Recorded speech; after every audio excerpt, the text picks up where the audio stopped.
Why, hello there, it's Mr. McFlanagan, your old buddy, your old pal, your old nade-chucking death dealer of the stars. And let me tell you, I know some of you watched my beta review, and I said I wasn't going to buy this game. But I didn't blindly buy this game. I did a little bit of research, I watched some streams. I feel like that's probably the best thing to do if you're not sure about a game, is go watch some Twitch streams. And one of my friends that I met recently, Mike Honcho, he was streaming Star Wars Battlefront, and it just looked like a lot of fun. You know, it just looked like a lot of fun. And I'll have a link to Mike's YouTube channel and Twitch down in the description. He's a good guy, plays a lot of good games. If you're looking for somebody to watch, somebody new, I suggest you go check him out. But that being said, Mike made the game look a lot of fun, and I thought, well, I'll buy it. And I got a killer deal on this game. There's a website called G2A, and you can buy discounted games, and they sell codes for Xbox and all that stuff. And they were running a deal. You could get Star Wars Battlefront for $42. Now, it is just the vanilla version of the game. You don't get any DLC packs, any of that stuff. But you can get that stuff later. It's always going to be there. But I got it. I installed it last night. And I played for 4 hours straight. I mean, 4 stinking hours straight. That's a long time for me. You know, I work, I get home, I'm tired. It's hard for me to jump on a game and play for 4 hours straight and not get tired and be done with it. And I want to say, I had a blast. I absolutely had a blast. I feel like people could tell that I was having a blast.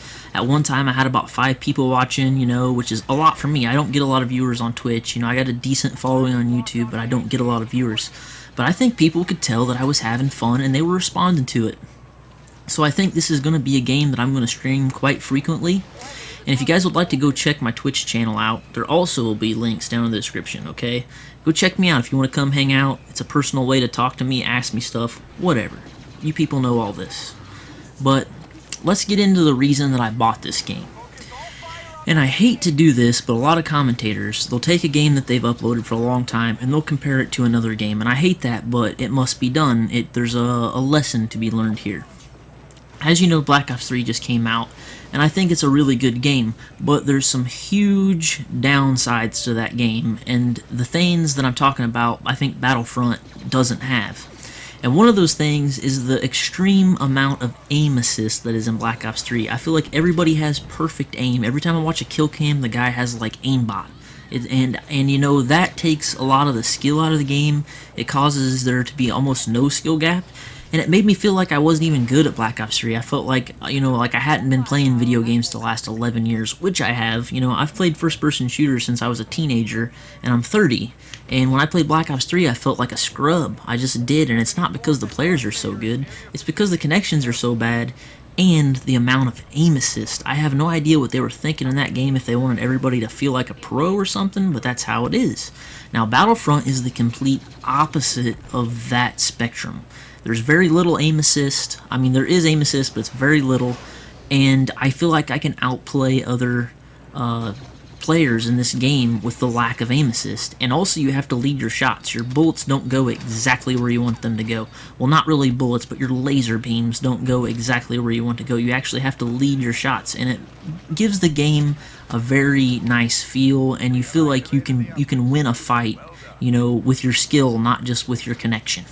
So if you're looking for a game that has a slightly higher gun skill, and if you put time into it, you can be quite good at it, I feel like this is a good game for you.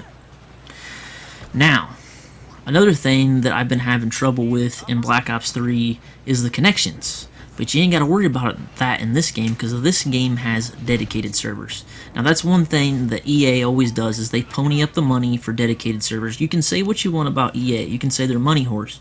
You can say that they make terrible games. But the thing is, guys, they pay for dedicated servers on console, which very few games do these days. You know, we're still running on the old P2P system from COD 4 and Black Ops 3, and I feel like that's just a thing of the past that needs to go away. And until they, you know, implement the dedicated server system, I feel like the game's never going to change. It's always going to be a game that's fun to play, but it's going to make you mad a lot because, you know, you're playing the player's connection, you're not actually playing the player. Now, let's get into the gameplay. I'm going to talk about the gameplay a little bit. I get Princess Leia right here, which is a hero, and I feel like I really did the wrong thing with her in this situation. I ran out, to all these vehicles, and these vehicles just, destroyed my shield. I feel like if you have this character, you need to play a little more reserved. You need to pop your shield maybe inside and kind of work your way out and back in so that you're not out in the open letting the AT-AT or any of the walkers destroy you, because this is a very strong character. She does a lot of damage, and she's easy to get kills with, but she can't take a lot of damage. So if you go out there and try to fight, a walker with this character, you're basically just going to waste the character, and that's what I did. So if you want to be more efficient with this character, I feel like you need to be a little bit more reserved, choose your kills wisely, because I feel like I could have got 5 or 6 more kills with her if I'd have played it a little bit differently. But I hope you've enjoyed this commentary. I'm going to get super in depth with this game because I'm really enjoying it. I might do some gun reviews, I might do some, some things to help you improve your playstyle. But right now, I'm like the Mark J of Battlefront. I'm a king of the stars. I went 37-8. That's really good. That's better than any Black Ops 3 score I've gotten. But I appreciate you watching. Mr. McFlanagan. Catch you later.